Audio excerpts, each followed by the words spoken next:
Welcome back to Normal Island. I'm Sarah Dallal, and it's Monday. We've made it through another week and we've started another. And I'm joined by the amazing Cog. How are we?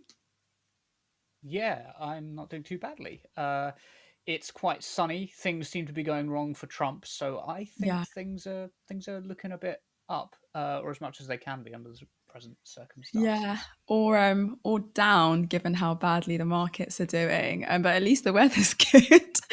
Yeah, At least the weather's good, so that we have to count our blessings where we can. But it's so good to have you, Cog, and I can't wait to get your insight in today's show. So coming up on tonight's show, we've got bootlicking Banadok backing Israel's ban on Labour MPs.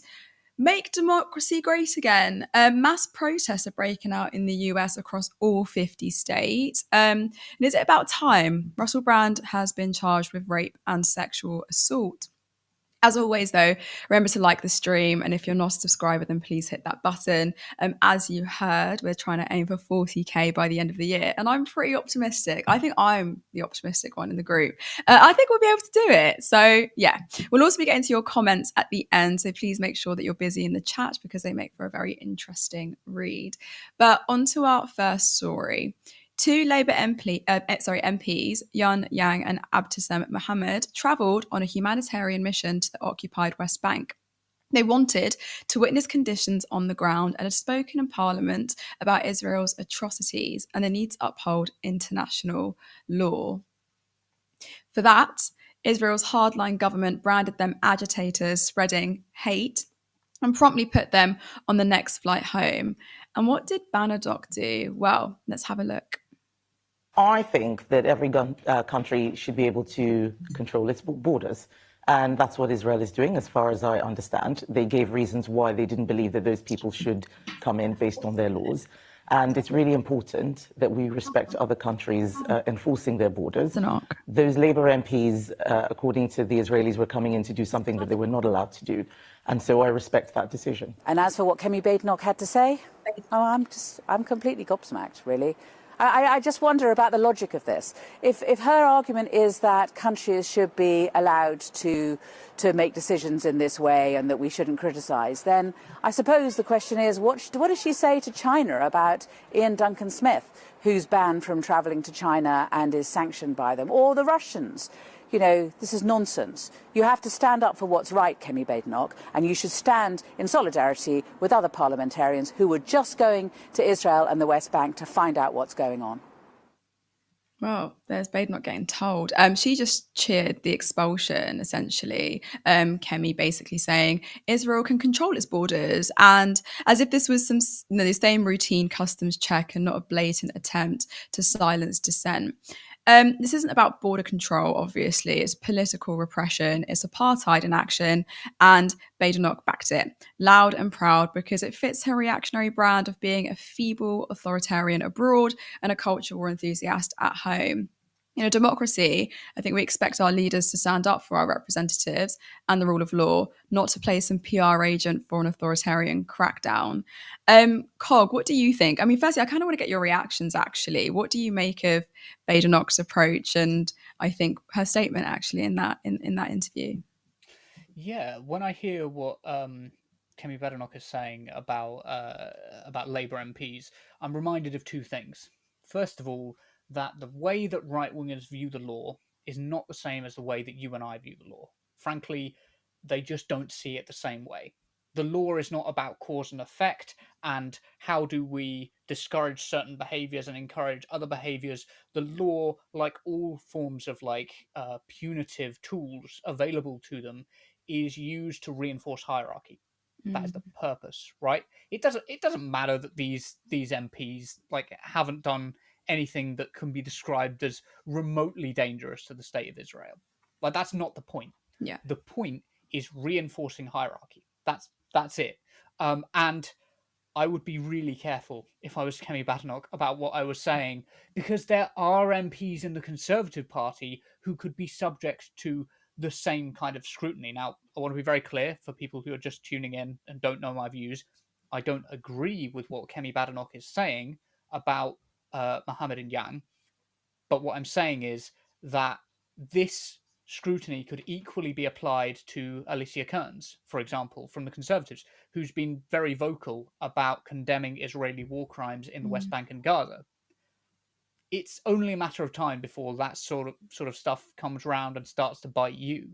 Yeah, absolutely. I mean, I find it interesting that she's almost trying to weaponize a political agenda that's been long asserted in Britain, where it's like, well, we have the right to control our borders. And then she's kind of jumping on the bandwagon when it comes to Israel. And it's like, pick your battles, sis. What do you want to do? Like, what is it that you want to pick? And what I find interesting as well is obviously Israel's approach to this. They claim it's barred the MPs to prevent harm to them and hate speech. But is that actually credible, or is it merely a tactic to silence critics of war crimes? They're not alleged, they are war crimes. And how do you think Britain should respond when our MPs are treated this way? What is the appropriate response? Well, my question to that would be, what war crimes would it cover? Because Mm. ultimately, I think a lot of people are looking at this kind of the wrong way. I think if you want to cover up or cover up war crimes or silence dissent, there's so many more efficient ways to do that. You could, if you want, access information coming out of the West Bank. It's not quite like Gaza, and these MPs have reasonably reliable information from on the ground from sources who are supportive of the Palestinians. Mm. Like, for example, B'Tselem. They could be reaching out to B'Tselem and getting them to do operations on the ground in Gaza and the West Bank. They're reliable sources of information. Yeah, So it's not about information getting out.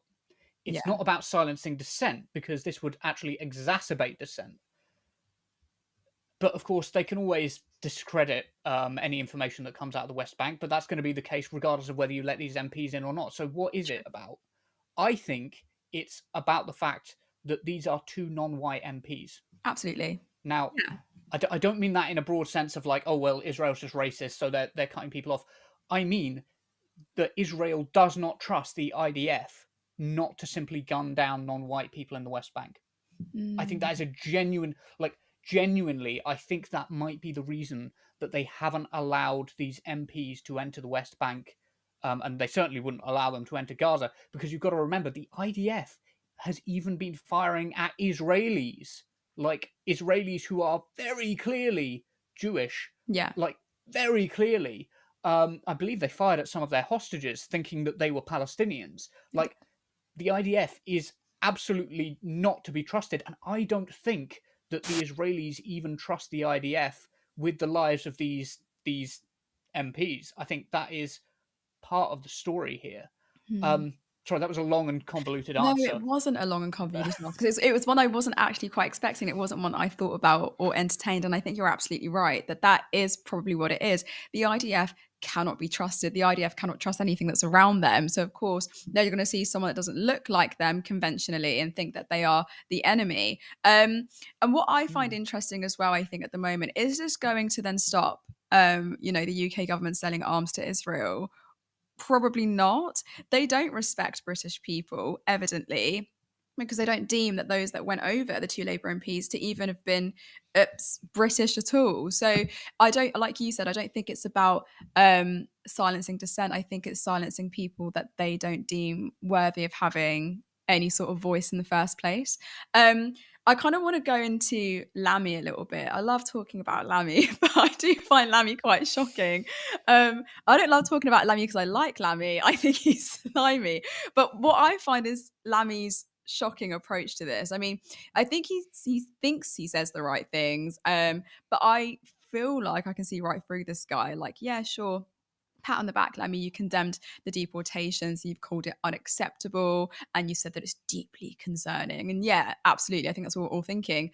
But where was this energy before, when Palestinians were being bombed by the thousand, when the UK literally abstained at the UN on a ceasefire? Lammy's record, I think he's proving to be one of calculated outrage, loud when British MPs are insulted, but silent when Palestinians are being slaughtered. Should you not keep the same energy up when both of these things are happening at the same time? Yeah, of course you should, of course you should. But there's another point here, and that's that doesn't help you to kowtow to Israel. Like, it's not going to help you. Joe Biden tried it. He said, "Well, I'm going to for 2 years." Did everything that Israel wanted. Was like, yeah, okay. If you cross my red line, I'll just keep moving the red line, and then Netanyahu, you get you get a pass. No matter what you do, you get a pass. Israel has a right to defend itself. All of that stuff. And what happened come election 2024? Donald Trump and Netanyahu were having meetings together because Netanyahu will always stab you in the back.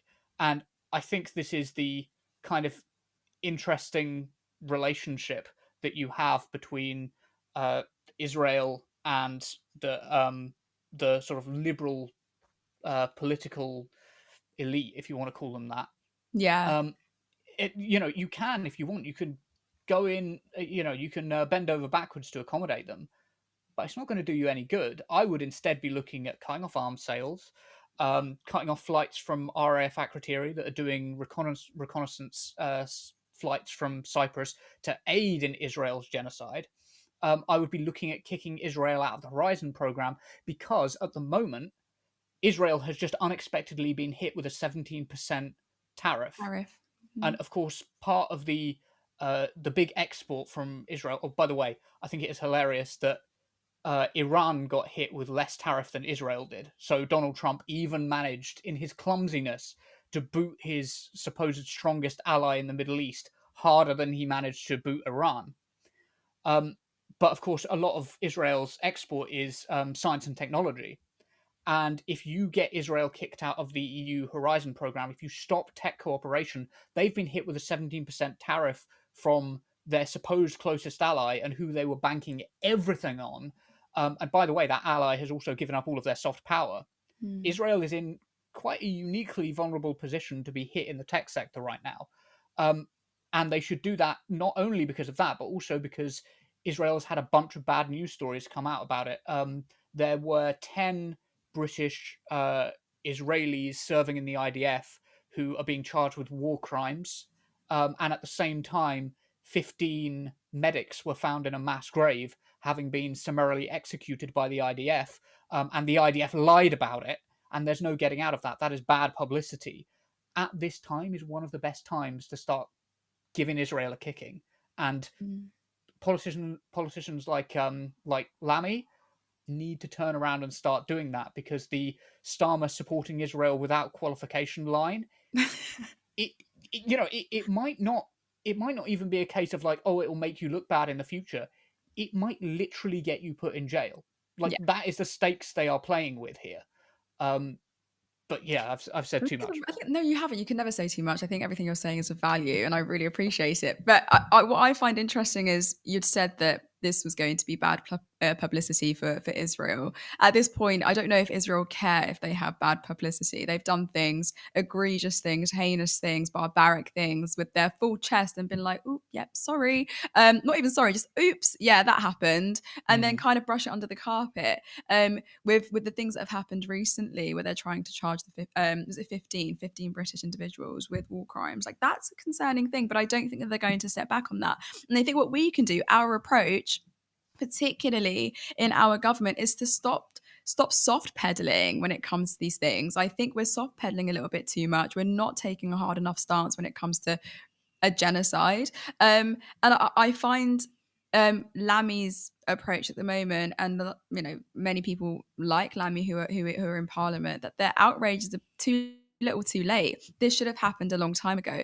Supporting arms sales should have happened a long time ago, but we're still stuck in this horrific cycle of enabling this genocide to flourish in the way that it's flourishing. We thought, and I remember doing the show, I think it was this couple months ago, January, when the ceasefire got called, and then people were, cautiously optimistic. And I was like, I'm not so optimistic. I don't think that Israel has a track record of actually adhering to any of these things.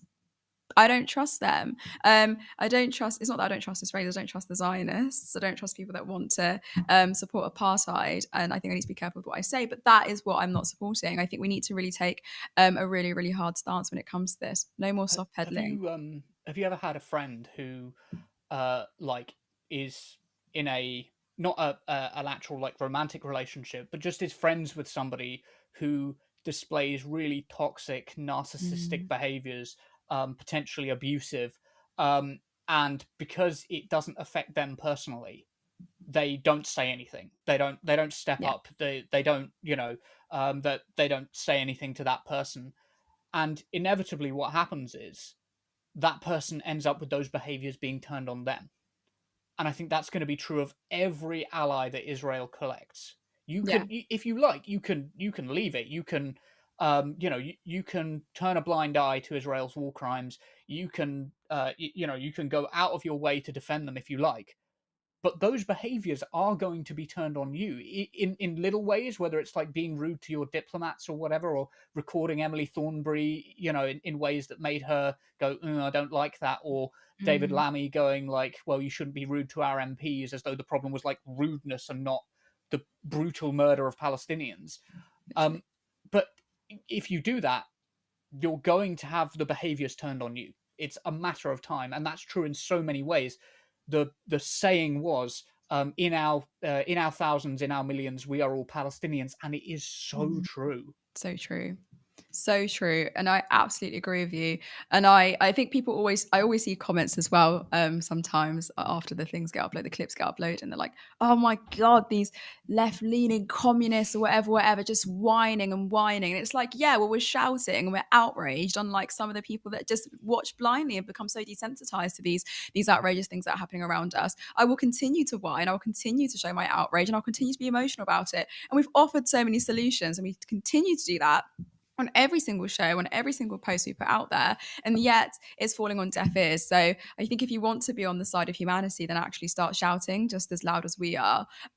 Otherwise, keep it stepping and don't enter into my space. But earlier you said that have you ever had a friend? It's funny that you think I have friends, Cog, but we'll move on to our second story. I'm joking. Right. So going on to our second story, Trump. Oh, he's on the news so much this weekend, isn't he? His economic plan isn't giving America first. It's evidently giving authoritarian capitalism on steroids. He's calling for a 10% tariff on all imports, a flat tax on everything we buy from phones to food. He says it will protect American jobs, that it will boost the economy, that it has to go for a really, really tough period and then get better. But even I read a recent BBC report that said that this would hike up prices, fuel inflation, and trigger trade wars that hammer working people, not the rich. That was a report by Faisal Islam. It's not anti-elite, it's certainly anti-worker. And now the streets are stirring. Protests are erupting across the US, across all these 50 states in response to Trump's authoritarianism. But this time, it's not just about indictments, it's about the real fear that a second Trump term serves. One that promises mass deportations, political purges, and an economy weaponized for the rich. People aren't just protesting because they hate Trump. I mean, that's more of a reason enough, but they're protesting because they're rightfully scared. Trump openly promising a regime that fuses corporate power with state violence. These tariffs have now come into fruition. Loyalty tests, threats to jail political opponents, strip civil servants, militarize the border, and still the media calls it controversial instead of what it is, fascism. I mean, call me controversial myself, but these protests in some ways are great and amazing. I always support a protest, but are they not righteous and still a little bit insufficient?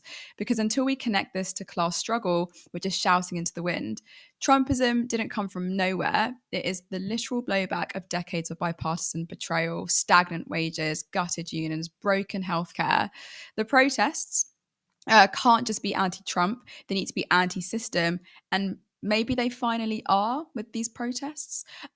Cog, my question to you: can protests actually be enough to stop Trumpism without a class-based movement behind it, or are we just reliving 2016 with, I don't know, better signage?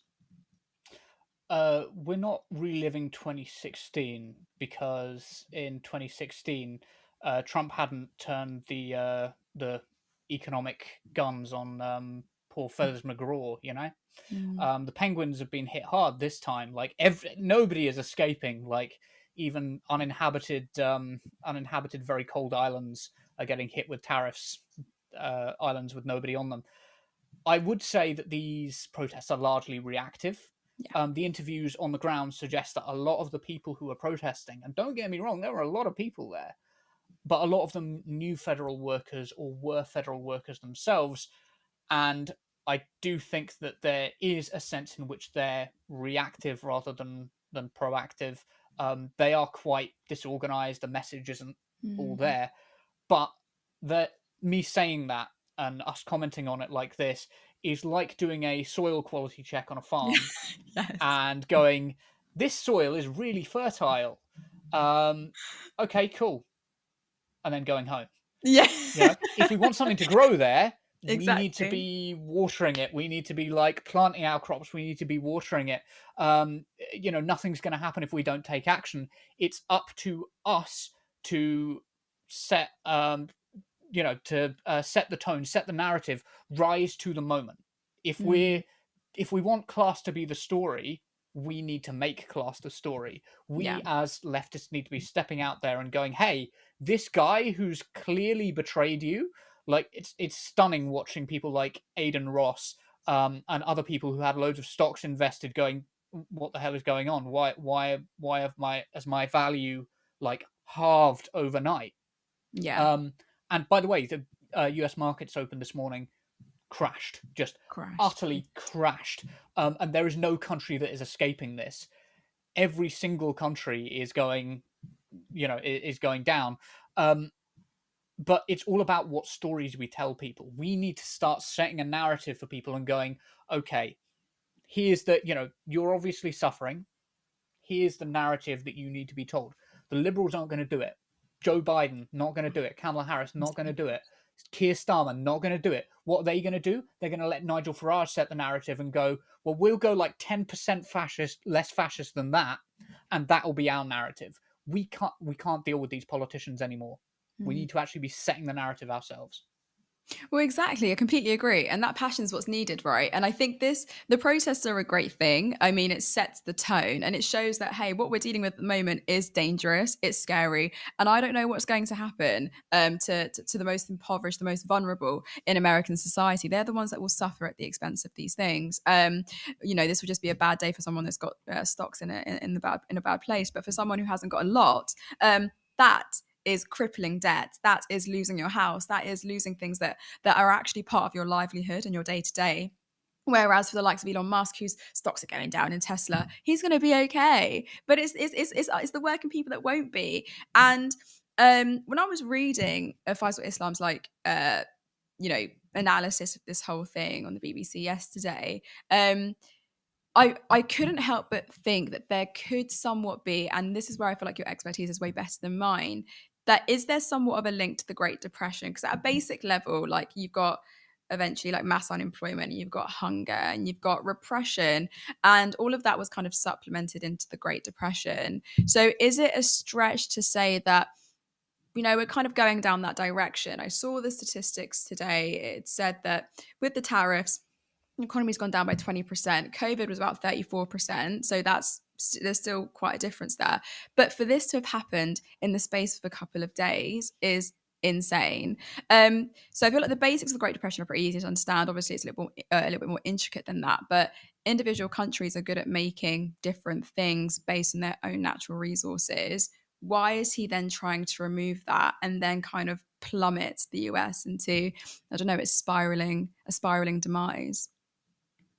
Well, Donald Trump wants to see a global market crash. This is good for him and his billionaire friends. Exactly. Because they can, you've all heard the term, buy the dip, right? You wait for things to become really, really cheap, and those who can afford to in those circumstances, those who have seen the dip coming and have enough, liquid assets in order to buy when the dip comes, the economy re-emerges from the dip and suddenly they own 40% of the market. It's theirs, Yeah. So it's good for them. It's good for them ultimately. with the comparison to the Great Depression, uh, I would say there is a link there, but history never repeats itself. It always rhymes, right? There's going to be differences. The Great Depression happening in the interwar years does mean that the dynamics are going to be slightly different. The movement that you see out of this is going to be slightly different. Like, the Great Depression happened in the wake of World War One, so you had a lot of young, traumatized, violent men on the streets, lots of gang culture in the years of the Great Depression in countries all over the world. And what do we have? We've got something that mirrors it, but slightly differently. We've got like incel, red pill, right wing culture of the modern era, the like memeing alt right of the COVID internet era. And that is, I'm not saying it's necessarily a lesser threat. It might turn out to be more of a threat, but it is slightly different and means that our response has to be different, and we have to be dynamic in our response, I guess is what I'm saying. We do. I mean, it's invited huge destabilization. I think all the other, the countries are kind of, every other country is kind of just like shaking in their boots. We saw Netanyahu land in the US yesterday, kind of being like, "Hey, do you want to just put it down to 0%?" And I'm sure Trump is going to be like, "Do one, mate." But what does this actually mean then? This middle finger to globalization. What does it mean for the US? I mean, globally, we're seeing huge destabilization. We saw that a rumor came out. We were speaking about this briefly before we came on the show. A rumor came out that there was going to be this 90-day like breathing period, and then the US were like, "Where'd you hear that from? Fake news." And then it plummeted again. So, what does this middle finger to globalization mean for the US particularly? I'll touch on globalization in a second. I just want to say that Netanyahu might be able to win Trump over. He might be able to go. I think it's possible because Trump listens to whoever he was speaking to last. Because he basically, I mean, he doesn't have the brain power to power a potato, and that's not entirely just because he's like an idiot, although he is. It's also just because he's very old now, so he's really easily influenced by whoever he spoke to last. But that is only going to reinforce the idea to global markets that America is a really unreliable trading partner. Because if they can constantly be shifted back and forth, and they might change their mind and tariff you tomorrow if you make a deal with them to have zero tariffs today, it just makes them a really unreliable ally when you can turn to China. And if China says they're going to tariff you, they are going to tariff you. If they say they're going to have a free trade agreement with you, you can be pretty sure that you'll still have that free trade agreement in 5-10 years' time. It's, it is something to be considered. When it comes to globalization, the historian Eric Hobsbawm did point out that free market capitalism and nation states, liberal nation state theory, were always contradictory ideas. They were always incompatible ideas.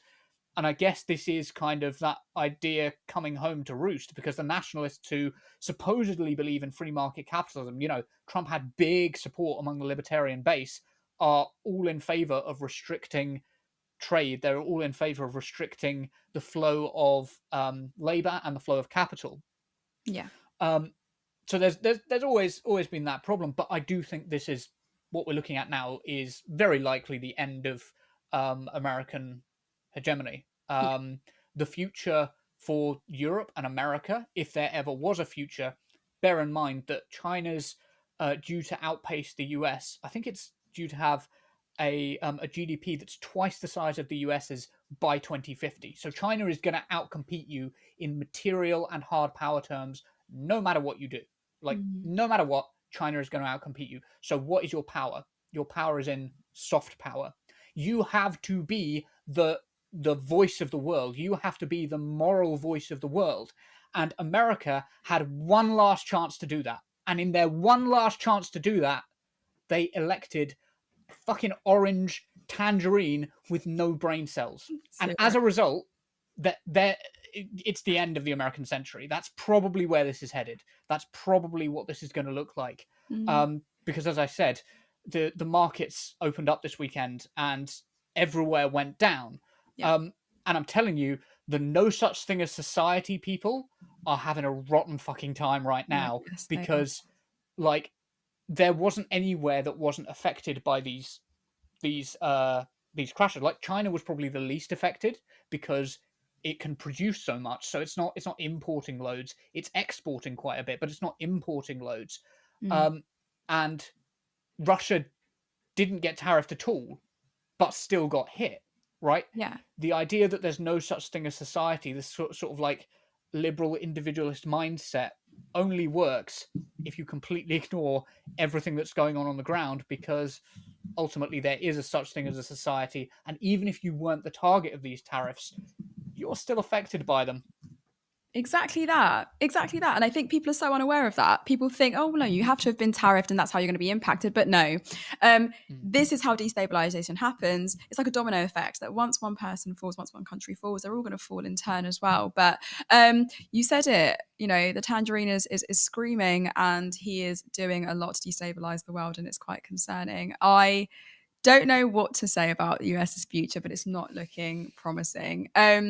So, thank you for that, Cog. Before we move on, if you are enjoying our show, please like and hit the subscribe button. Once the show is finished, come back, leave a comment, let us know what you thought.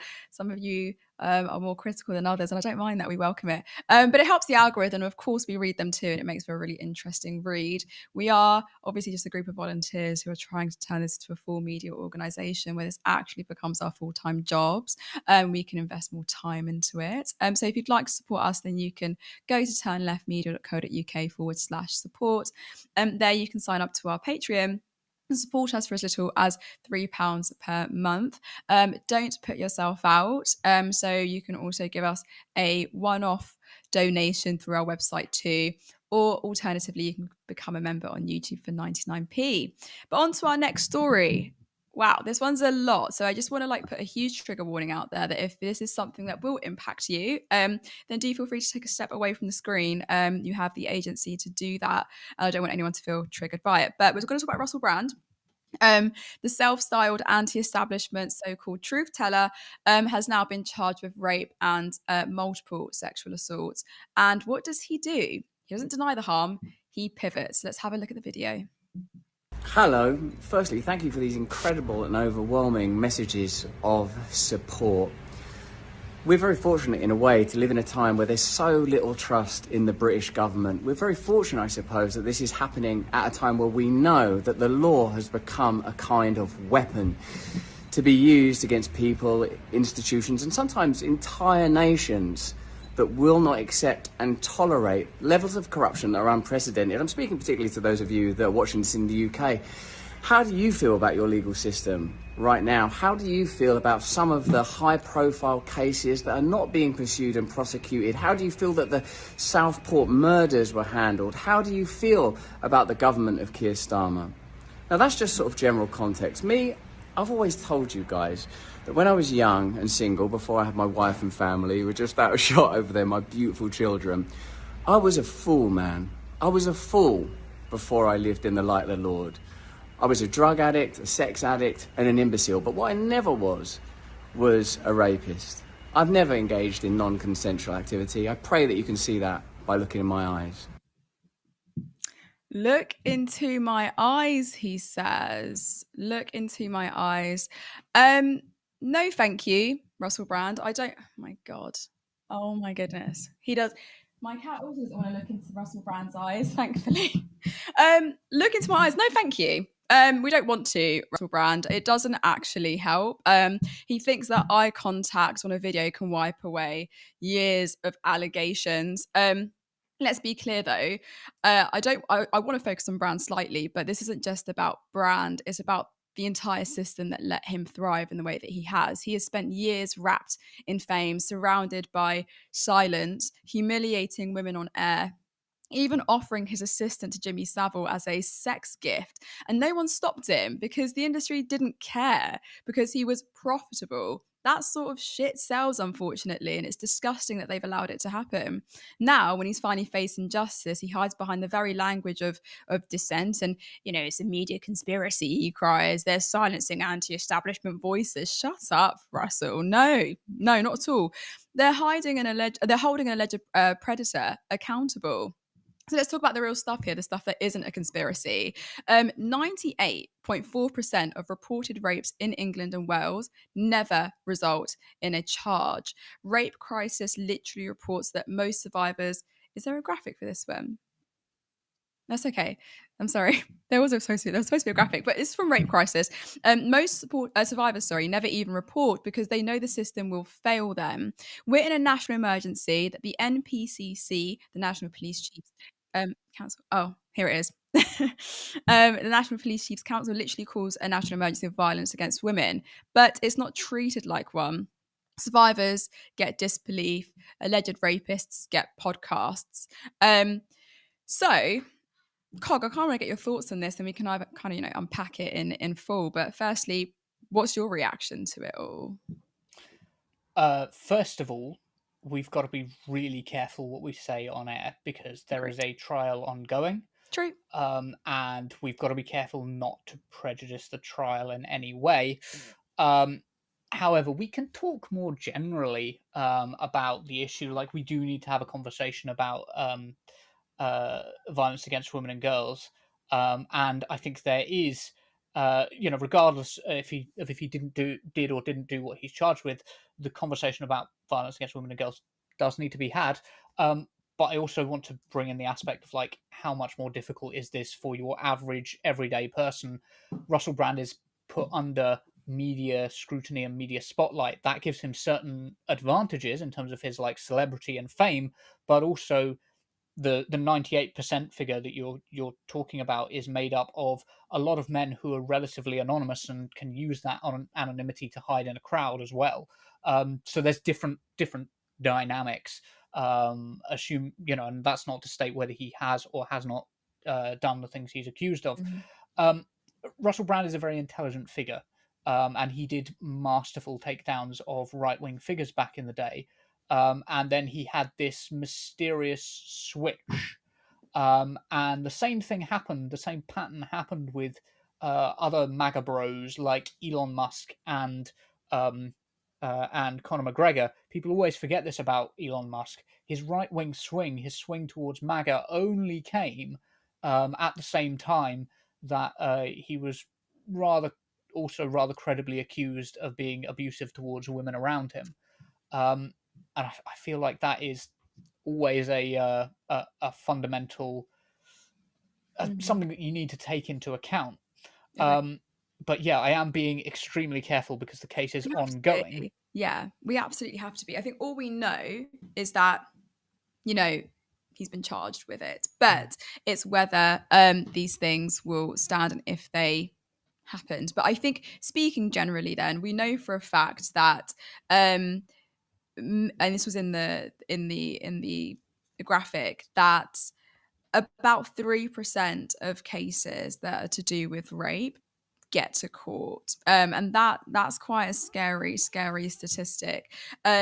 We exist within a system that isn't trauma informed enough to allow for women and girls and men who are raped to come forward and say, like, hey, this has happened to me, because our system just doesn't really mandate accountability in ways that it needs to be mandated. And I think that there are big conversations to be had about the hurdles that many people do go through, the hoops that they kind of need to jump through, and the trauma that it induces as a result. So this is why I had to preface this is not just about Brand. This is about a bigger system here that I think needs to be interrogated in full when it comes to protecting women and girls in the national emergency that we exist in at the moment. We currently have in public spaces 70% of women face harassment in public spaces. That's a concerning number. Every 3 days, a woman is killed. So in the UK, we have a real femicide happening, and we have people unable to report because they don't feel safe enough in a system that will support them. So yeah, big conversations to be had. I don't have a question. That's what I wanted to say. I just wanted to rant. That's fine. If you get the opportunity, because I always like to give people practical advice, when you're talking about having a positive impact on those around you, look at the 5 Ds of positive bystander intervention. The off the top of my head, I think they are document, distract, delay, delegate, and I can't remember the fifth one. There's another one, but if somebody can look them up, maybe somebody can put them in the chat. But I think possibly two of the most powerful ones are distract and delegate. If you see somebody who is being who is being abusive in public and they've got a friend with them, make that friend responsible for what they're doing. Say, don't address the person who's being aggressive, because they're just likely to hit back at your aggression. Instead, address their friend. Say, hey, are you gonna let him talk to that woman like that? You need to take responsibility for your mate. Control your friend. And if you are a smaller person, then you need to be able to delegate to people who might not be involved and say, you two, come on, let's get involved here. I'm making both of you responsible. Stand between those two. Stand between that woman and the person who is being aggressive to her, so that we can get this sorted out. I'm going to call the police or whatever it is. I'm going to contact the station security. For some reason, I always imagine this sort of thing happening on a train, but it can happen anywhere and is most likely to happen in the home. But the ability to be able to delegate responsibility to other people around you is a really powerful tool in order to be able to combat violence against women and girls that you see out in public.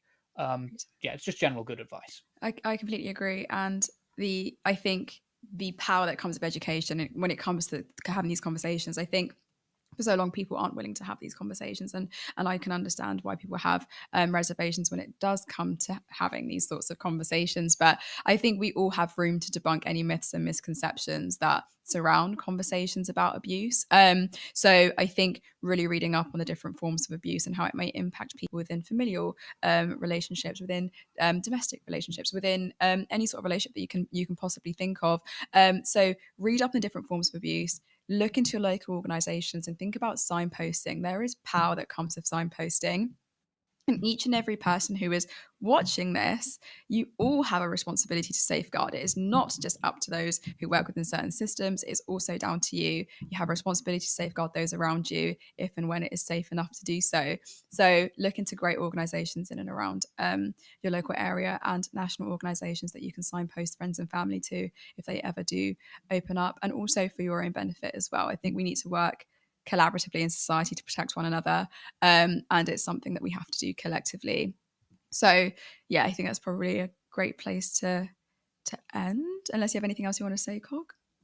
No, in terms of that, one more thing actually.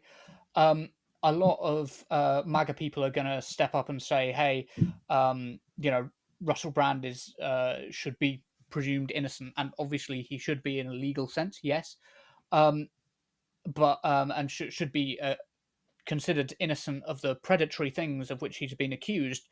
And I would say to that, give that same grace to trans people. Yeah, trans people using bathrooms. You're going to give them that same grace? I think you've got a duty to, if you want to do this whole, you can't even talk about someone being accused of something. You've got a duty to turn around and use that same logic when it comes to not just your favorite celebrity broadcaster who wears a red hat. You've got to turn that logic around and start using that logic with trans people in bathrooms as well. Like, if they haven't done anything wrong, don't start accusing them of having done something exactly. something predatory. Exactly. Yeah, call out the sensationalism, debunk those myths and misconceptions. And I think, yeah, absolutely, I completely agree with you.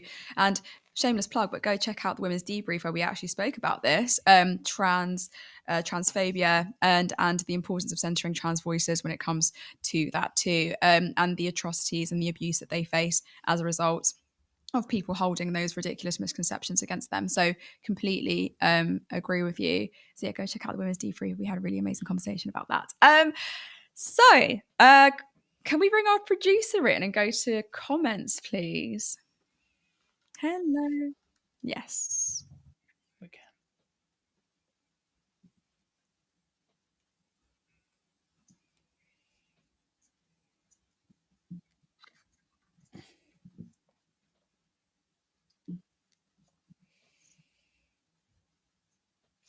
Oh, Oh, can people hear Callum?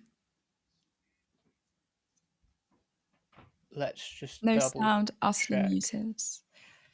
No sound, still muted. Let's see.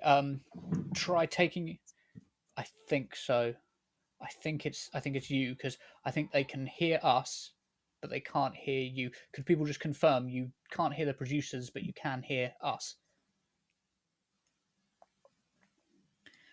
It's a bit of a delay on the.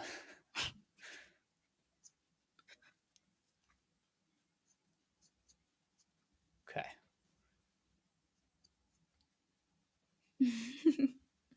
Lefty audio problems. Cool.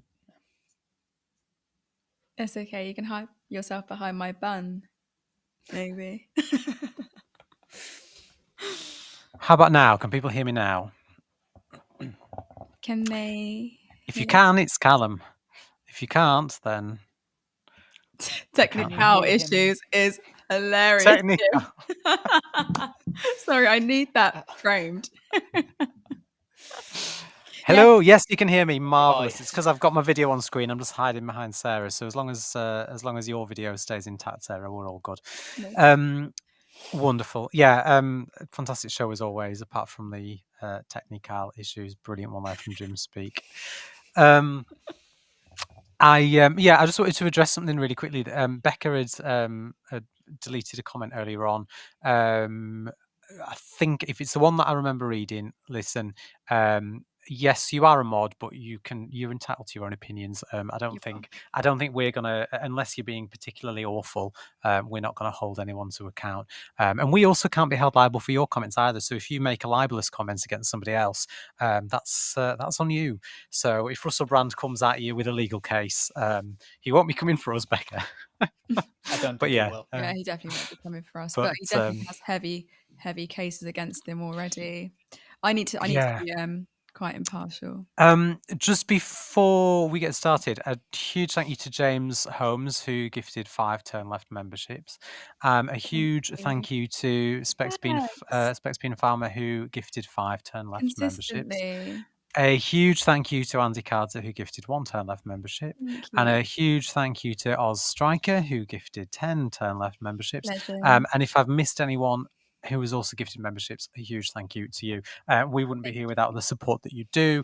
And it allows us to do brilliant things like, for example, if you've seen the report that I did in London the other week, I was able to go down, interview the leaders of the Green Party, and cover the Tax the Rich rally that took place outside the Treasury. And I was only able to do that because we had funds in the bank to allow me to. All the tech issues that we've had over the time that have improved have come about because we've had the money to buy better tech as well. So all your support is really, really, really, we're grateful for your support is what I'm trying to say. And it helps us produce better content for you guys as well. So on to comments. I just want to start with William's comment because I thought it was an interesting one. What amazes me is the God squads in the messages telling the world basically that all you have to do is convert and say hallelujah and bam, get out of jail free card. Disgusting. That's just religion, isn't it? Pretty much. I find I have lots of problems with organized religions, but how do you two feel about, it's not just Brand. We've seen this time and time again with abusers, alleged abusers, with people that do terrible things, and then they turn around and say, but it's all right because I'll just turn to religion, as if that somehow absolves them of all their activity. I find that quite interesting, actually, because I'd had a discussion recently about red pillars, Tate's Rise, Fresh and Fit podcast, and someone called Sneeko, who historically said pretty, egregious things about women, and then also platformed Nick Fuentes on plenty of occasions and said some awful things as well. So, but then people were responding with, well, he's converted to Islam. So, and I'm like, but the harm is still done. Like, yeah, great for your personal journey that you have found something that you identify with that provides peace and solace in your life. But I think it's important to recognize that prior to that, potential harm has been caused and people have been impacted or people have been influenced by that harm that you've projected. I don't think that because you are now part of a certain community, or you have always been part of a certain community, that it absolves you of doing certain things that are clearly heinous. So yeah, that's right. I think that religion is kind of what people make of it, but remember that religion is always addressing your conditions and the conditions you find yourself in. Yeah. To quote Karl Marx, I can do it from memory. I love this passage. It's beautiful. It's from the opening to his critique of Hegel's philosophy of right, and it goes, "Religion is the sigh of the oppressed creature, the heart of the heartless world, the spirit of the spiritless situation. It is an opiate for the sufferer, as in a painkiller for the sufferer. The demand to give up its illusion is the demand to give up the conditions which require illusion. Criticism has plucked the flowers from the chain, not so that men and women may wear the chain without consolation, but so that they may break the chain and cull the living flower," i.e., your conditions are what you are reacting to. And this is the case whether you react in a right wing sense or in a left wing kind of revolutionary sense. There was a big movement in the 1930s in Germany that was a sort of right wing reborn Catholics and muscular Protestantism that came in, a sort of right wing church started to emerge as the Nazis were taking power. And you see a similar thing with it's not reborn Catholics. I can't think of the word for it. Born again Christians. No. I know what you mean by born again Christians, but there's a Catholic reconverts or whatever they're called. But invariably, these people don't actually care what the state is saying, because it's just an opiate to seal their wounds. It's just well, this thing is convenient to me because it allows me to try to badly address the conditions that I am faced with, whether that's like inadequacy in the dating world, loneliness because you don't have any friends, or whether it's like economic insecurity. It allows them to address that. I don't think that religion is either good or bad. It's kind of what people make of it. I did find it interesting that, and again, I'm not, there's an ongoing court case. I'm not making any comments on that, but I do find the timing of which he decided he was going to turn to God an interesting one. I think he's been Christian for a while. He has, but there was a very clear moment round about the same time as a certain Panorama documentary when all of a sudden he was like full on, oh yeah, I'm God, let's turn to Christ. And I find it, I mean, I'm not religious, I'm agnostic. I do have faith of sorts. I'm probably more, I would probably consider myself more spiritual, which ironically would probably fit into more of what Russell Brand always used to sort of be. However, I have a problem with sort of organized religion, and I just find that the way that he converts at a convenient time, I think it's actually offensive, because you're almost using religion to try and it feels like he's using it to try and hide his problems and his his, what's the word I'm looking for without being libelous, his flaws. He's using it. Let's call it a flaw. I'm being very polite there, but he's using religion to try and argue that, well, it's okay that I have all these things that make me a bad person, because I believe in God now. And I think it almost undermines the religion. And if I was religious in that way, I think I'd be quite. I don't want to speak for anyone else that is, but I think I'd be quite angry that somebody else. You see it all the time in the States, where you get God, I was talking to a pastor about it literally a day ago, a street preacher who came over to try and have a chat with me while I was taking some photographs, and as they do. I'm just imagining the regret on that preacher's face. And I was like, oh, you've come to talk to me, Worst okay. mistake of his week. Yeah, but this idea that, okay, so you're gonna tell me that God, you're gonna tell me that God is great and that we should follow your religion. Fine, okay, I'm all for that. That's brilliant. If it's a religion that teaches love, that's great. But if you're going to tell me in the same sentence that homosexuality will see you go to hell, or if you're going to tell me in the same Catholic priests can do whatever the hell they want to kids in the choir as long as they confess to it, then I'm not going to buy into your religion. I'm sorry. And it makes me really angry when people use religion to try and either justify terrible things or to sort of make it all go away. And I feel like not just Brand, but I feel like there are a number of people who big names who do that regularly, and it actually makes a complete mockery of what religion and faith is supposed to be about. Yeah, what Sorry, happened I went to, on a rant there about religion. No, you're fine. But what happened to the idea of remove? I can't remember the exact phrase, but it's something along the lines of remove the log from your own eye before you remove the speck from your neighbor's eye. I.e., you need to be self-critical of your own behaviors. Some of the best stuff that you can find of the teachings of Jesus is just sort of erased for these people because it's inconvenient to them. And you're right that a lot of the good ideas just don't seem to exist to them. Brand should be, regardless of whether he's done what he's being accused of, it does not matter, should be being self-critical, and not just deflect. Just on this conversation, Charles has asked, why does his religion come into this? He converted some time ago, not from these BS accusations, as Charles puts it. I mean, look, there's I'm not going to say anything. well, there's two things, but I'll address the second point with your other comment. But I think the point that I was raising was the fact that there was a very clear shift, particularly in the type of content that he was putting out online, and when it became more religious themed, and it was around the same time.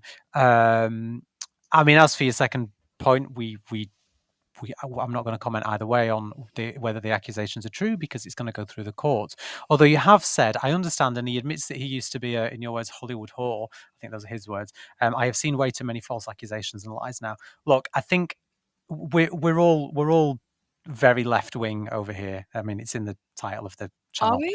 Well, we are. Joking. I think most of us would agree that we are not going to judge people who want to have sex with multiple people, who want to engage in certain sexual activities. Curtis is saying that he can't hear us again.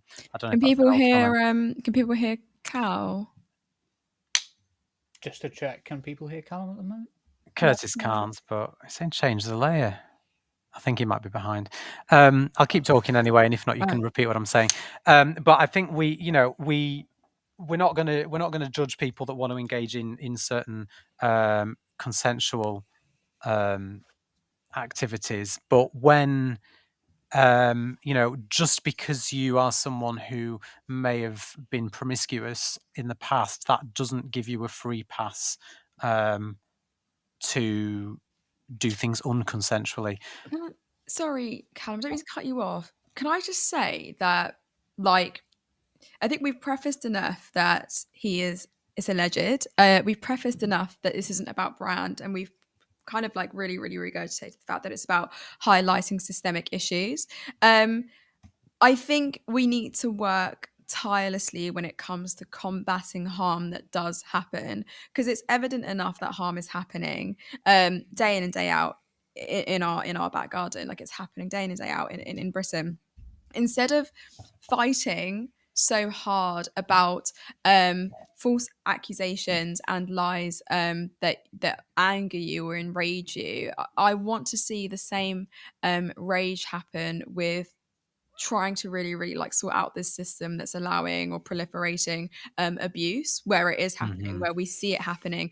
I find that too often we're having conversations about, but what about the false accusations? But what about those? But what about the women and men and girls and boys who can't even go to court because they know that it's not as safe enough to do so, that it's not trauma informed, that they don't feel like it's even going to amount to any sort of justice. There are so many things that we could be tackling, and I'm not even going to try and attempt to unpack this, because I think I've seen way too many people failed by a system that should have mandated accountability a long time ago.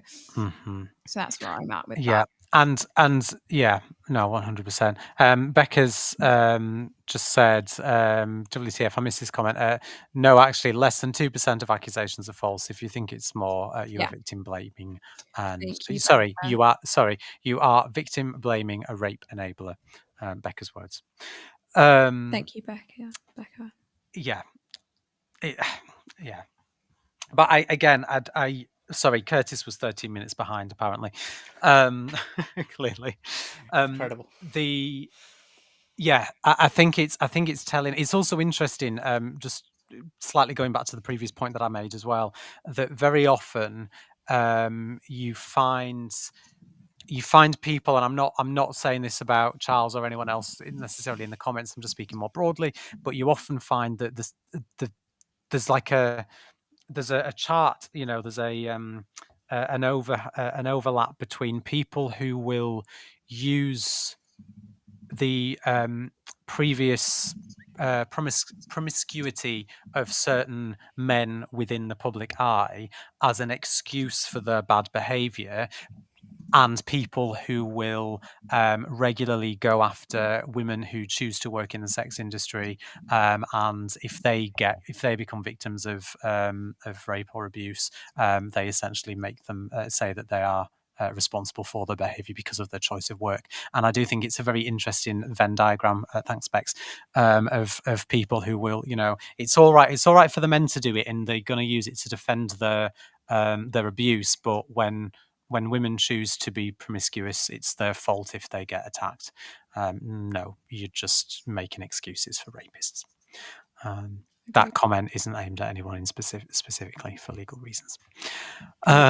Sorry, stop making me laugh. For legal reasons. Although it is. Still on brand. Jack said, hi, Jacqueline. Even if Brand is innocent, the allegations should have been taken seriously right from the get-go, not left until now when he might be seen as anti-establishment. I mean, what do you think about that? Because there is he would argue that the only reason that these allegations have come to light now, and that the reason that the charges have been put against him, are because he's saying things that the establishment don't like, and that they see him as a threat. I mean, I call bullshit on that, but that would be his argument. And I wonder if you guys think there is any. Jacqueline makes a fair point, right? It is interesting that he was talking about these some of these alleged instances on stage, on the BBC, even not that long ago. Well, in the last decade, and it seems interesting that now is the time that it's come to light. But is it because he's anti-establishment, or is it because there was a brilliant piece of journalism from the guys at Panorama who spoke to victims and gave more women the courage to come forward? I would caution you before saying anything there. Yeah. Just be careful, because of course you're potentially creating a dichotomy there that could get us in some trouble. Am I? Potentially, if you're saying one way we think he's innocent and the other we think something else, we're potentially getting ourselves in some trouble there. So I'll can you rephrase it? Or why do we think that these allegations that have been reported previously are only being taken seriously now because he's anti-establishment? That's a better question. Yeah, it's a better question. I always I'm on the side of caution whenever someone says that they're anti-establishment, because it tends to be that they are part of the establishment more often than not. So anyone who really says they're anti-establishment, I think, benefits from the establishment, is thriving within the establishment, and is also part of the establishment. So I think I'm kind of on the side of on the side of caution. I don't entirely think that he's as anti-establishment as he deems to be. Anyone who says that they're and I'm not pointing this towards Brand, but a lot of people say, no, I don't believe the media, and let's look at these conspiracies, doesn't make you anti-establishment. It just sometimes means you've got a tinfoil hat that's on too tight.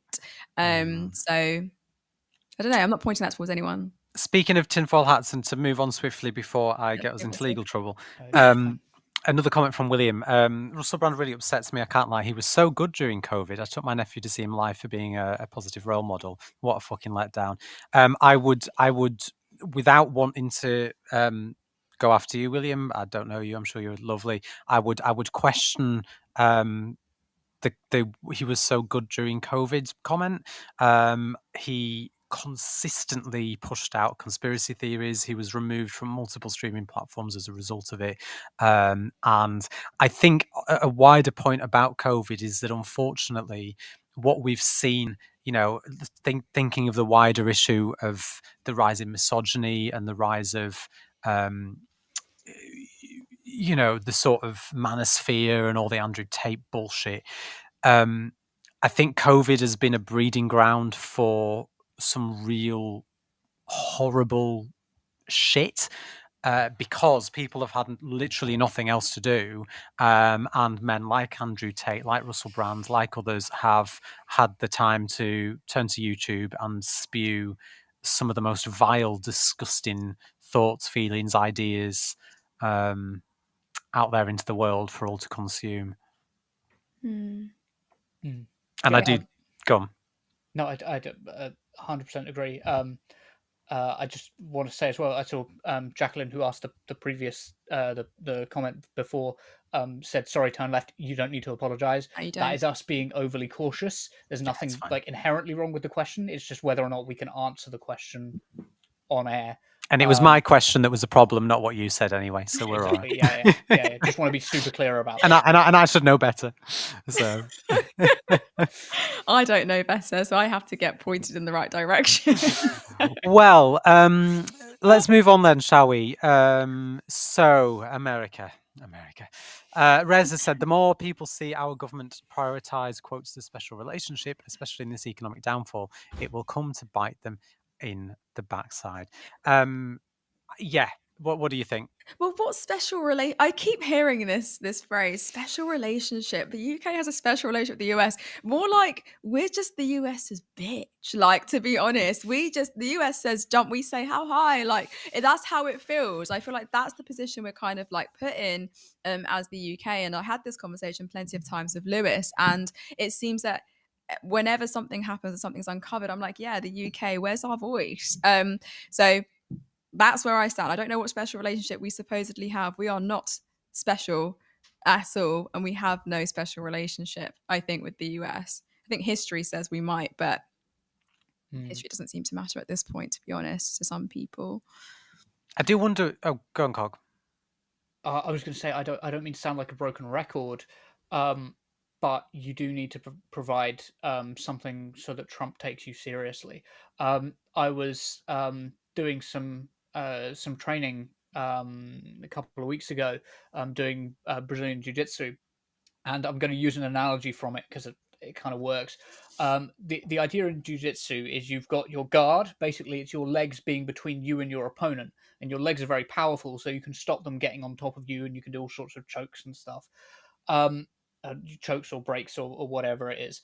But with that, I was being very passive with my guard. I was just using my guard in order to fend off the other person. And my coach took me aside and said, actually, you don't want to do that. You want, as your opponent approaches you and they start to try and pass your guard, you want to be proactive. You want to be jumping up and then ripping one of their legs out from underneath them and slamming them into the mat. You want them to be slightly scared of what you can do in order for them to take you seriously. And I think the same logic applies with Donald Trump. I think unless he thinks that we're going to like sock him one back, I don't think he's going to take us seriously, and he's not going to give us a good deal. I think it's playground bully logic. I think if you want to be taken seriously by someone like Donald Trump, you've got to be prepared to smack them one back. You've just got to be. So do you think Starmer and the British government need to do more then? Oh God, yeah.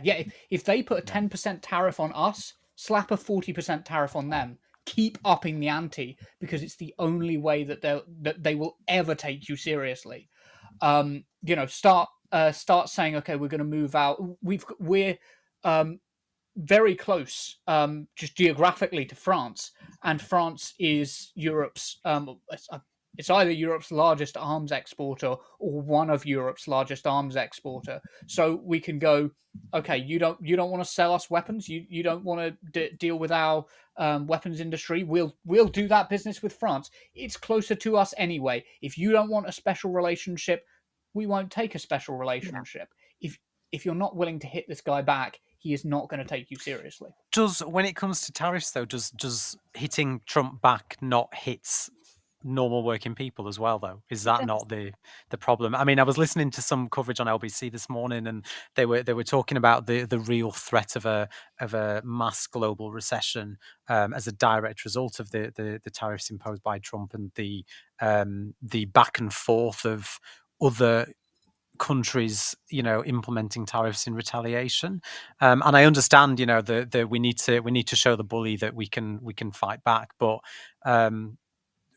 does that not run the risk of affecting you and me? No, because it's an illusion to believe that changes the outcome. Like, Trump is going to tariff parts of the world that are going to damage us economically regardless. Like, Russia didn't get any tariffs on it, but it still suffered a massive shock, and Russian markets are still tanking. It doesn't matter where you are in the world. The choice isn't between between not being tariffed and being okay, and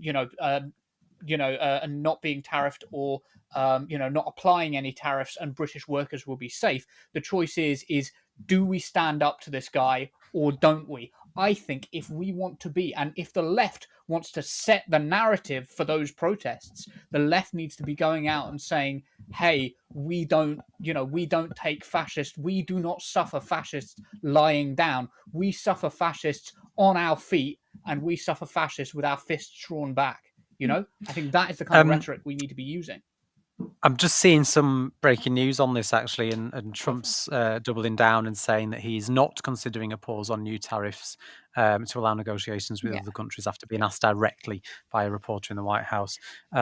He said, we're not looking at that. He said, we have many, many countries that are coming to negotiate deals with us, and they are going to be fair deals. It's interesting, though, that even when he must have been told by now the damage that these tariffs are going to do, and he's just like, fuck it. But something else that really concerns me, just in terms of our response and talk about a special relationship that Rez has mentioned. What do it feels? I do not want to compare it to what's happening in Gaza and what Israel are doing, because it's not the same, but it feels similar in the sense of how far do the US have to go before our government will say enough is enough and this is not okay. And there's the tariffs and the whole economic thing, but we covered on this show only last week, people literally being disappeared off the streets by men in masks working for government, right? We've already talked on this show about Guantanamo Bay and the plan to essentially turn it into what is essentially concentration camps. We've already covered on this show the changes in the law that essentially make it so that if you enter America illegally, you could potentially now face the death penalty for illegal entry into the country via some very deliberately placed Oxford commas. And there is so much going on in the States right now that point to literal fascism. And we're just sat here like, yeah, come along. We're going to spend millions of pounds of taxpayers' money for you to have a big banquet with the king and roll out the red carpet for the second time, making you the first president in history to actually have not one but 2 state visits to the UK. And all our taxpayers' money is going to pay for that while we're all suffering as a result of a fucking recession that's been caused by your bully boy tactics and global economic tariffs. But it's fine. Keep disappearing people off the streets. Keep putting people in concentration camps. Kill all the Mexicans if it makes you feel better. But come and shake hands with the king and eat lots of food in Buckingham Palace, please, and we'll pay for it. Like, what does Trump have to do before? And I've noticed that David Lammy's started sort of dissenting from the ranks a little bit, which is surprising in some of the comments that he's made. But how far does it have to go before we say no, enough is enough? We're not taking this bullshit, and before we fight back, like you've already alluded to, Cog. But we saw, I don't know if anyone saw Trump's post on social media. He was like, well, I will threaten to basically increase the tariffs in China. I don't know. And I have to be honest here, I don't know what the right approach is. I think it does mean taking a stance. I think it does mean collectively that countries stand together and say, well, we're not going to listen to you, essentially. But I don't know what that looks like, because how is that actually going to possibly work in the real world? What I'm seeing is just a huge dick swinging contest, essentially. We've got a small dick swinging contest. We've got Trump basically saying, come to me and request what tariff you want. And this is just basically a huge power play. That's all I'm seeing it as. He's like, well, you come here, you ask, sorry, cow. You come here, you ask me what it is that you want, and I might be akin to giving that to you. But that's all I see it as. You made me waver, cow. Now you threw me off. Sorry. It's fine. We only speak facts here. Yes.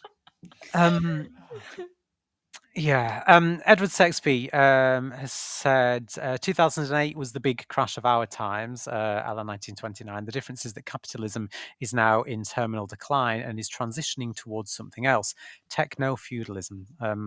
Cog, what's your thoughts on this? I felt like it's something you'd have thoughts on. Yeah, I agree. We're headed towards the techno-feudalist idea. I've forgotten who the guy was who created the term techno-feudalism, but it is a whole theory. I know Yanis Varoufakis has done a lot of work on it, but I can't remember who originally coined the term, because I don't think Yanis originally coined the term. And yeah, it is a real danger that we have entered much quicker than our regulation has been able to keep up with a new era of technological innovation, and we need to be ready to respond to that. But I think for the time being, we still have our traditional avenues. We're not so baked into the techno-feudalist world that we can't do anything about it. And the main thing is that we send a strong message, set a strong narrative, that you stand up to the USA and you sweep their feet out from underneath them. Because if the entire world does this, if we stand in solidarity, then ultimately the USA, even though it's the most powerful economy on earth, even the USA can't withstand this, and they will go down. It's going to be ruinous, but it's going to be ruinous for the entire planet. This is kind of what happens. I have other thoughts, but I'll let you kind of jump in. Oh no, me? No, I have nothing. To Either of us. No. I agree with every point that you're making. I do think that this potentially is techno-feudalism. People investing in things that are beneficial, they think are beneficial at the moment, and that's the way it's kind of going. But one of the most capitalism's on decline. Sorry, I don't think capitalism's on decline. I think that it's still thriving. But I do think that we are kind of transitioning to techno-feudalism. Go ahead, Cal. Sorry. I was just going to say, I think one of the most influential men in the White House is the tech billionaire who has not an elected position, but is the richest man in the world, and has all his interest in tech. We definitely need to be concerned about it. I had something else to say. I've just had that image, just thinking back to the last point about the special relationship of when Trump came for his first state visit. When Theresa May held his hand. When they were walking together, and it was just I think that was a state visit. Yeah, and our Prime Minister literally walking hand in hand. I wonder whether we're going to see the same image with Keir Starmer or not. Just before we move on to carrying Keir Starmer, who knows? The other point, I want to hear you talking about techno-feudalism all day, Cog, but I'm just aware of the time. So just back to one more thing. Yeah, go on. That. Sorry, it's not on techno-feudalism. Have you heard of the Thucydides trap? No. Thucydides trap. So Thucydides trap comes from the a history of the Peloponnesian War, and it is ancient Greek historians or ancient Greek historian Thucydides. When I say historian, I'm using the term historian in a very loose sense, like the myth and the myth and fact get mixed up. But basically, the idea of a Thucydides trap is whenever you have a hegemonic power, there inevitably will be a conflict when their time comes, and they get replaced with a power beneath them, or there's some sort of power struggle for control. And I think that kind of might be what we're seeing with the rise of China as well. And there's been a lot of talk in the international relations academic community about the idea of a Thucydides trap for a while, but it's just something interesting that people might like to look into. I think it's a really interesting point, actually, and something I'm going to look into. So yeah, always a school day with you, Cog. Always a school day. Sorry. No, it's good. I like it. Listen, here to be educated. Exactly. Just finally on this point, this and one other comment. William said, I personally think it's really good thing that Trump has taxed those bastard penguins. They've been treating America so badly for years. All those minerals they've not handed over, little fuckers. And just to go alongside that, Specs has said, them penguins are running a huge fent operation for sure. It is. I mean, only Donald Trump would implement tariffs on parts of the world that literally have nothing but penguins. So True. Oh, you don't even need satirists anymore. Feathers McGraw had a cameo in the second Chicken Run when the chickens all appear at the end. Feathers McGraw is in the background. Just pause it next time you watch it. Yeah. I've not watched Chicken Run 2, actually. I need to. Nor have I. Yeah, I always get confused for Chicken Little, and I know they're very different things. I am a fan of. I am a big fan of Nick Park, though, and I did see him opening a new cinema in Preston not that long ago, which was quite fun to see, and unveiling a statue of Feathers McGraw, actually. Yeah. So just back to the first story of the night. Edward has said the UK should expel the Israeli ambassador. Should have a long time ago.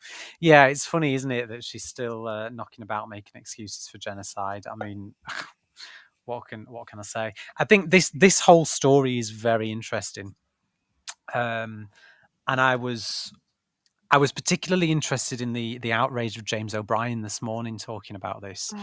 Because I can't help but wonder if Jeremy Corbyn had been Prime Minister and two MPs from Jeremy Corbyn's Labour Party had gone to Israel and been kicked out for apparently planning on or possibly maybe thinking about spreading anti-Israeli rhetoric, while in the same breath Israel said that they were actually just potentially going to go to the West Bank to report on what the IDF were up to.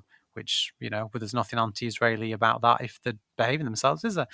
I can't help but think that some of the outrage around this would have been a little bit different. And I thought it quite interesting to hear James O'Brien being accused of being a terrorist sympathiser and being anti-Semitic and anti-Israeli today, whilst talking about this story, given the way that he reported on Jeremy Corbyn's tenure as Labour leader. But it is very interesting, I think, that Kemi Badenoch has chosen to.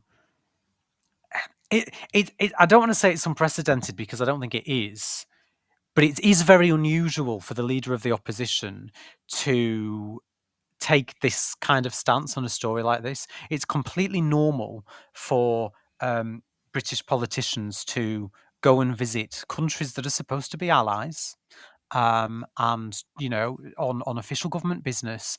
And it is completely abnormal for allied countries to refuse entry to British politicians and accuse them of essentially what's a thought crime, right? Because they haven't done anything wrong. They've not gone there and done anything they shouldn't have done. They've literally been sent away before they've even had chance to do the things that Israel believed that they were maybe possibly going to do. And it certainly, I'm sure it's probably not the first time that this has happened, but it is very unusual for the leader of the opposition to take this view. So much so that some of her own front bench were doing the media rounds this morning, actually saying that it was appalling and that Israel shouldn't have done this. So, is this just another example of Kemi Badenoch not having a clue what she's doing and not being over the brief? Oh, is it obvious that she doesn't know what she's doing? I don't think she's known what she was doing since she's been elected. I like whenever Badenoch comes on the screen, I'm kind of like, yeah, sorry, I have to make sure I pronounce her name correctly. Thankfully, thank you. I just find that she's a flip flopper that thinks she's going to say something that people agree with, and everyone's kind of like, that was a bit left field. I don't think she knows what she's doing. It's quite obvious at this point. And who even is she? Like, I'm sorry, who are you? No one really knows who Badenoch is, because I don't think Badenoch knows who she herself is, to be honest. And I think when someone doesn't really know where they stand within politics as a whole, they're not someone that can really be trusted. She's a bit of a joker, in my opinion. So yeah. Yeah, I mean, Kemi Badenoch, I do feel, I think similarly to Sarah, that whenever she appears on screen, like I try and keep my focus on the screen, but my eyes just like slide off, and I think how urgently I need to tidy my sock drawer. Like so many things I could be doing with my life, and I'm having to listen to her for like a whole. Oh gosh, there's still another minute and 30 seconds of her talking. So I do think she's quite a boring. Like it's just. It's the same. It's the same shit that Keir Starmer's saying. It's the same shit that Nigel Farage is saying. Like they're the same party. It doesn't matter. They're just wearing a different rosette. But on this point specifically, though, Cog, do you like? It is unusual for the leader of the opposition to be in support of a foreign country expelling British diplomats. I mean, they're MPs, but do you know what I'm saying? Like, it's not. This isn't a normal situation. No, I agree. It's not a normal situation, but very little is when they're like all three parties are going out of their way to to run cover for Israeli war crimes, and I would say that it is a bit like setting fire to your neighbour's house, hoping to burn their kitchen, and just praying that the wind doesn't blow in the wrong direction and your house also doesn't burn down. I think that's probably where this is headed. You're kind of the fire is out of control, and it's as likely to burn her as it is to burn the MPs that she's hoping to discredit and the party she's hoping to discredit. Mm-hmm. Just two more comments just because of time, and I appreciate us keep saying because of time and we're nearly an hour over. I apologise, but the conversation's flowing. Golden Adhesive said, I guess the RDF have come to the realisation that they have a reputation now, so it doesn't matter if they just continue or not. I mean, do we think that's fair? Or I feel like they didn't care to begin with. I just don't think they care. Exactly. I think that's the only conclusion I can draw. I just don't think that they care about the repercussions. I don't care if there even are any repercussions. Do they actually get reprimanded? Not really. So it kind of is just a free for all, really. They do what they want and somehow kind of get away with it every single time, in a sense. So I just don't think that they care enough. I do think, though, at this point, and if you factor in the news, recently about the was it with the paramedics, was it that were killed in Gaza this time? I can't even remember. It's such a normal thing now that it just seems like every other day it's somebody else. But I feel like at this point, Hamas must be laughing because there was a point where many people argued, and I would say fairly, that what Israel were doing was, well, maybe no, it wasn't fair. Actually, I take that back. But that what Israel were doing was simply just a response to what happened on October 7th. And you could maybe make that argument for the day or two that afterwards, and then things have escalated and continued the way that they have since. And bear in mind, let's remember that 2023 was the deadliest year for Palestinians as a result of Israeli forces prior to October the 7th. So let's bear that context in mind as well. But at this point now, with the way that the Israeli government are behaving and the way that the IDF are behaving, like, it is very clear to everybody, where in the past it maybe wasn't as clear. Like, there is no sort of haze around this now. It is obvious what they are doing, and it is indefensible what they are doing. And when they're going out and they're massacring paramedics and they're killing aid workers, and they're doing so after what was apparently supposed to be a ceasefire, but they're the ones that have broken the ceasefire. And yet they're still going to try and blame Hamas for the fact that the ceasefire was broken, even though they are literally the ones who refused to take it to the next stage. If you're trying to defeat a terrorist organization that is committing harm on your country, why do they keep scoring these own goals? Why do they keep behaving in a way that is allowing Hamas to turn around and say, well, you're just as bad as we are, so of course we're going to retaliate? Really good question. Really good question. I don't know, Cog, did you want to take it? No, I have nothing to add on that particular No, that was really comprehensive. It's fine. I am just rambling because I'm just sick to death of hearing people making excuses and seeing the way that things have This is gone. the thing. There's no time for excuses. I think stand on the side of humanity or just shut up, essentially. Final point, we'll end on this one. Really good point from Andrew. Stop sending Israel arms and money if they won't even let MPs in. It's beyond stupid at this point. I mean, I would argue stop sending arms and money to Israel while they're committing a genocide and continuing to kill innocent people. But you know what? If this is what it takes for us to do that, then I can quite happily get behind that. It's I think it's beyond stupid, if you see what I mean.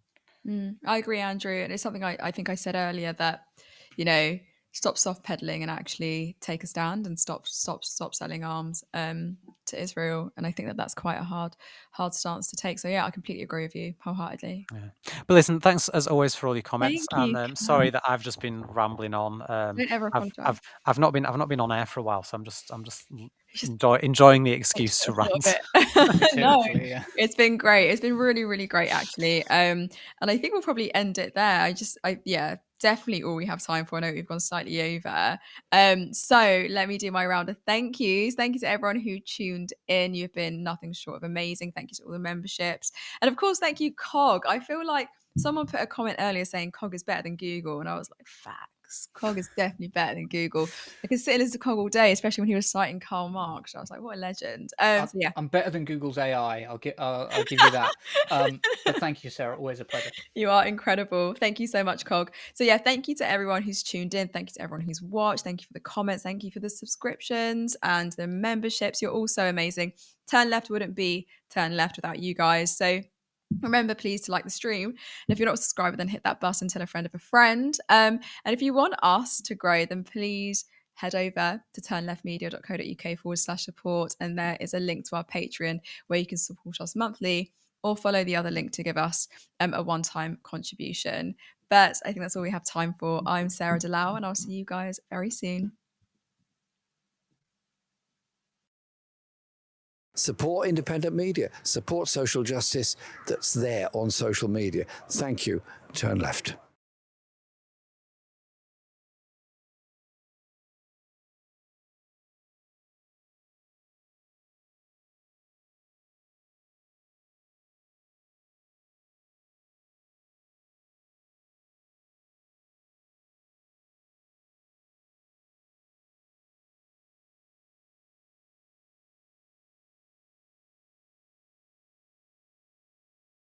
Support independent media. Support social justice that's there on social media. Thank you.